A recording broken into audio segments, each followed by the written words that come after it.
kami ni Aljon through dating app. Kasi binubuyo ko ng mga friends ko na mag-Tinder doon para daw hindi naman ako mabore kasi parang kagagaling ko lang sa breakup. So, ayun, luckily siya yung na-meet ko. Nung nakita ko yung photo niya sa Tinder, nakasalamin kasi siya doon eh. So, ang impression ko para siya, smart, ganun. Tapos yung ID lace niya, parang mga photo ng games. Eh, since mahilig din ako maglaro ng games, parang feeling ko merong agad kaming common connection na pag-uusapan.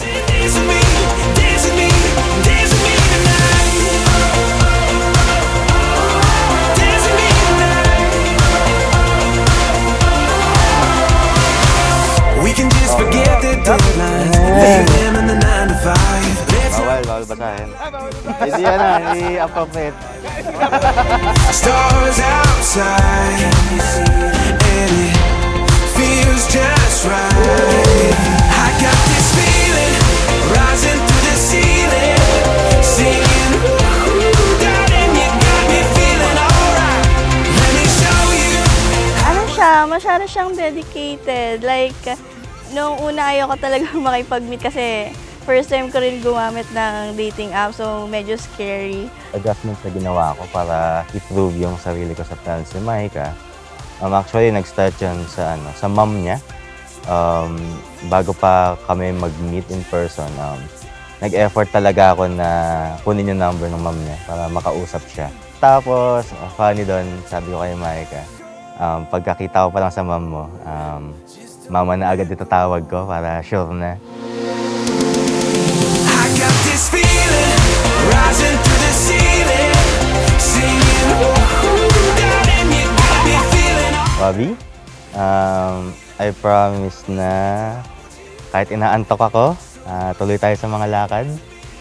I promise na lagi nang malinis yung room natin. And I promise mag-aaral ako magluto para hindi ko lagi nagluluto. I love you.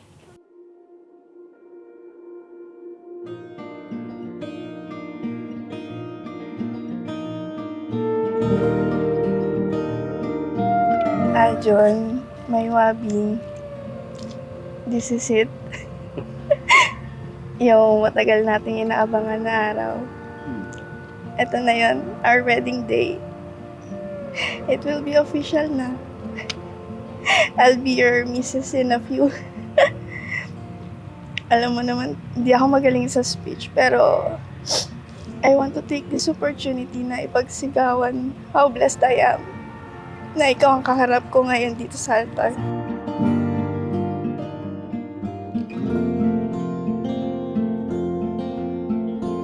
And they twain shall be one flesh, so then they are no more twain, but one. Oneness, union, united, bond. What therefore God had joined together, let no man put asunder.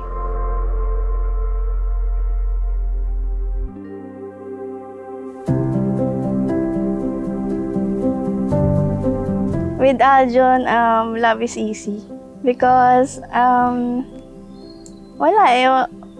magka-problema man kami, ang kaya naming solusyonan with just communicating with each other. Like, hindi kailangan ng war or some others like kailangan constant breakups through relationship. Sa amin, wala. For me, it's perfect. Like a story, don't know where it'll go. Oh, but I see all that I need to know. It's standing right in front of me. Time and time. Hindi ko alam kung ano yung magiging direksyon ng buhay natin. But ako mismo, buhay ko, kung hindi mo ginawa yung mga desisyon na ginawa mo nung maliit ako. Siguro hindi ko naintindihan yun nung panahon na yun, pero ngayon, so malaman mo na na-appreciate ko yung mga ginawa mo. Right here all over again, under the sunlit sky. Buhay, maraming salamat man at na-appreciate ko lahat ng sakripisyo mong pagtitiis na hindi tayo magkasama. Mapalaki mo lang ako ng maayos. I love you.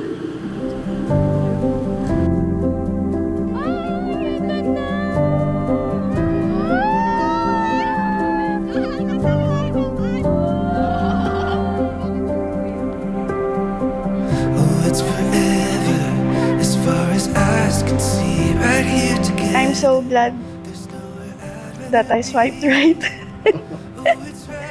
And I always thank the Lord and the universe dahil pinagtagpo nila tayo. Everything happens for a reason talaga. Still I would find you right here all over again, under the sunlit sky. Oh, I know it's true. Oh, I would wait up. With Micah, love is unconditional. Kahit anong mood ko, kahit anong senaryo na nangyayari, kahit anong recent problems, kahit anong mood naming dalawa, hindi nawawala yung nararamdaman ko yung love niya. So, yan. Micah's love is unconditional. Be falling for you.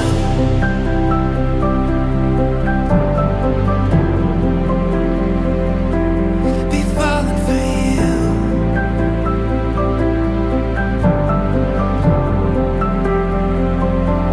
Be falling for you. I've already said I do. Now, I'd like to take the moment to say that I will. I will dedicate myself for her happiness. I will hold your hand through the bad and the good. As today, I promise that we will persevere through the rain and see the sunshine together. All this I promise you, Micah. I will love you forever.